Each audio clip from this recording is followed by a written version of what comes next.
L'hygiène, c'est l'ensemble des principes et des pratiques qui visent à préserver ou améliorer l'état de santé. Je précise que sur cette définition, il faut noter que la notion d'hygiène est dynamique.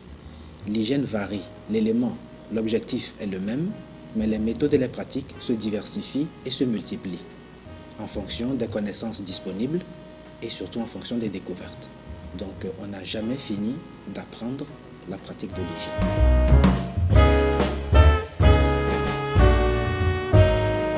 L'intérêt de l'hygiène, c'est que l'hygiène, c'est l'essence même de la santé. Elle est le garant d'une santé parfaite. C'est un instrument de prévention primaire, secondaire ou tertiaire. Et donc la vraie médecine, c'est celle qui s'attache à parfaire la pratique de l'hygiène plutôt qu'à se borner à corriger les maladies quand celles-ci surviennent.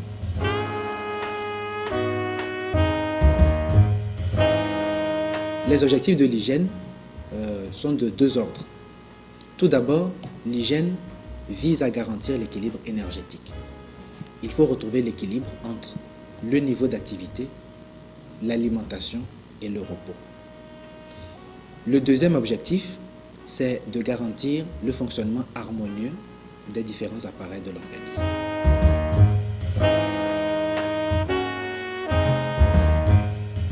Alors, le plaisir, l'esthétique, enfin, tout ce qui a rapport avec l'agréable, pour ne pas avoir des effets néfastes sur la santé du corps humain, doivent intégrer la notion d'hygiène. J'entends par là que tout ce qui est esthétique, tout ce qui est agréable, tout ce qui fait plaisir n'est pas forcément hygiénique. Et j'en veux pour exemple la dépigmentation, cette pratique des femmes qui consiste à dépigmenter la peau pour avoir un teint clair et être plus belle et attirante.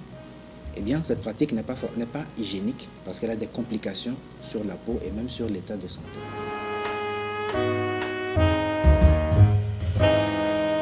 Le corps humain interfère avec le milieu extérieur. Donc l'hygiène procède de deux principes. Il y a l'ordre et la mesure. L'ordre en ce sens qu'il faut séparer le corps humain des éléments extérieurs qui lui sont incompatibles et rapprocher le corps des éléments du milieu extérieur qui lui sont compatibles. Et la mesure, c'est le ménagement du corps humain dans la mise à sollicitation des différents appareils et des différents organes, pour ne pas avoir des excès ou des défauts.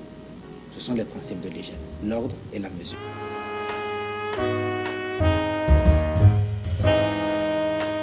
Alors, il y a l'hygiène communautaire qui consiste en un ensemble de pratiques et de mesures générales, en termes d'alimentation, d'activité, de repos. Et puis, il y a une hygiène spécifique à l'individu. Chaque individu a son hygiène en fonction de sa constitution physique, en fonction de cet art et même en fonction des maladies qu'il présente, qui lui imposent une restriction en matière d'activité, une restriction en matière d'alimentation et autres.